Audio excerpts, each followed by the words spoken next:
저는 이 본문 말씀을 가지고 예수님 때문에 라는 제목으로 함께 은혜를 나누고자 합니다.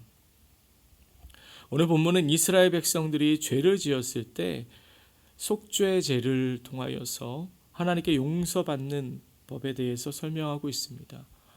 이스라엘에는 5대 제사가 있습니다. 그 중에 이 속죄제를 오늘 본문 말씀은 이야기하고 있는 것이죠. 속죄제가 무엇이냐? 알고 지은 죄나 모르고 지은 죄를 모두 사함받기 위해서 드리는 제사입니다.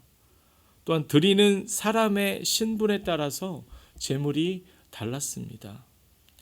제사장의 속죄제와 온 회중의 속죄제에는 수송아지를 제물로 드리는 속죄제를 드렸고, 족장의 속죄제에는 순염소를 제물로 드리고, 또 특별히 일반 우리 백성들은 또 암염소나 암양을 제물로 드렸습니다. 또 특별히 그러한 제물을 준비하지 못했던 이 가난한 사람들은 비둘기나 고운 가루를 제물로 드려서 자신의 죄를 속죄제로 올려드렸습니다. 이와 같이 신분에 따라 제물의 차이를 둔 것은 어느 누구도 예외 없이 속죄제를 드려서 자신의 죄사함을 받게 하되 형편에 맞게 제물을 준비하도록 하여서 부담을 덜어주려고 배려하신 하나님의 자비하심을 보여주고 있습니다.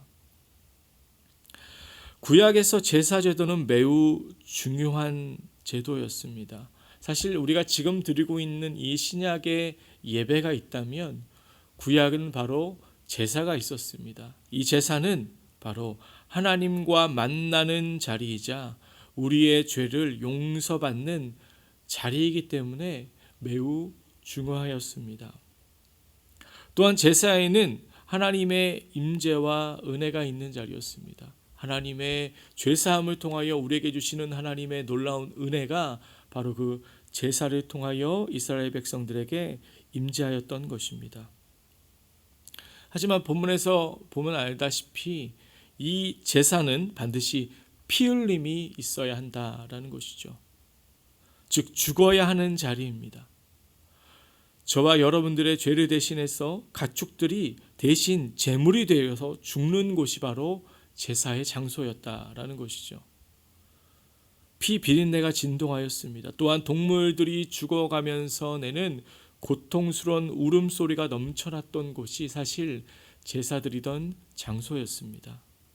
결코 화려하거나 웅장하거나 지금 우리가 드리는 것처럼 편안하고 안락한 그러한 예배의 자리가 아니었다라는 것이죠. 히브리서 9장 22절 말씀에 율법을 따라 거의 모든 물건이 피로써 정결하게 되나니 피 흘림이 없은즉 사함이 없느니라 라고 말씀하고 있습니다. 만약 예수님께서 이 땅에 오셔서 십자가를 지시고 우리를 대신해서 피 흘리시고 죽으신 사건이 없었다면 우리는 이 시간에도 여전히 피 흘림의 제사를 드렸어야 했다라는 것입니다. 아마 우리 교회는 그러한 피 흘림이 계속 있었어야 하는, 아마 이 주차장은 저희의 차를 주차하는 곳이 아니라 우리를 대신해서 죽어야 하는 동물들이 대기해야 하는 장소로 아마 사용되어졌어야 한다라는 것이죠. 또한 우리의 죄와 연약함이 있을 때마다 우리는 반복해서 이 속죄제의 제사를 드려야 하는 운명이었다라는 것입니다.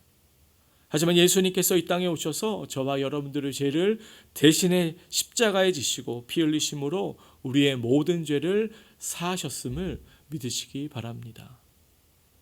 요한복음 1장 29절에 기록되어 있습니다. 이튿날 요한이 예수께서 자기에게 나오심을 보고 이르되 보라 세상 죄를 지고 가는 하나님의 어린 양이로다.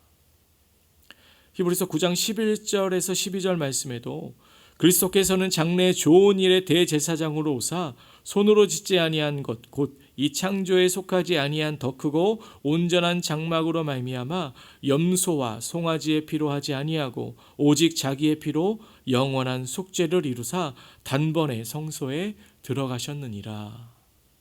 히브리서 10장 14절 말씀에도 그가 거룩하게 된 자들을 한 번의 제사로 영원히 온전하게 하셨느니라 라고 말씀하고 있습니다. 그렇습니다.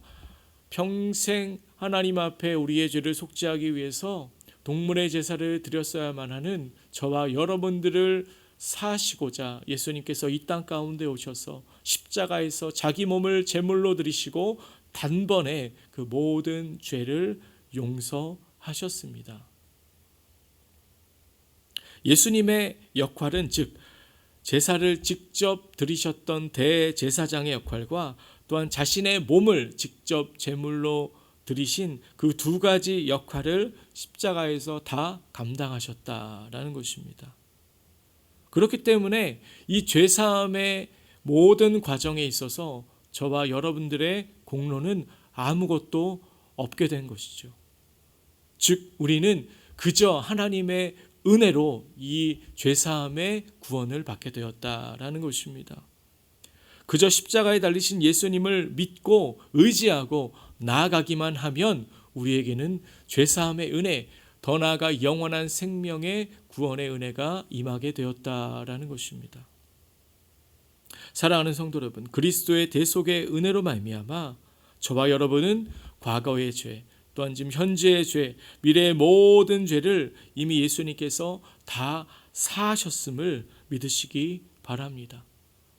그리고 죄사함 받은 저와 여러분은 이제 하나님의 자녀가 되어서 아브라함의 영적인 축복을 받아 누리는 하나님의 놀라운 은혜로 이 땅을 살아가게 되었습니다. 갈라디아서 3장 29절에 보면 너희가 그리스도의 것이면 곧 아브라함의 자손이요 약속대로 유업을 이을 자니라 라고 말씀하고 있습니다. 오늘 성금요일입니다. 이제 예수님께서 신문당하시고 십자가에 못 박혀 죽으신 그 날을 우리는 기념해야 할 것입니다. 바로 누구의 죄도 아닙니다.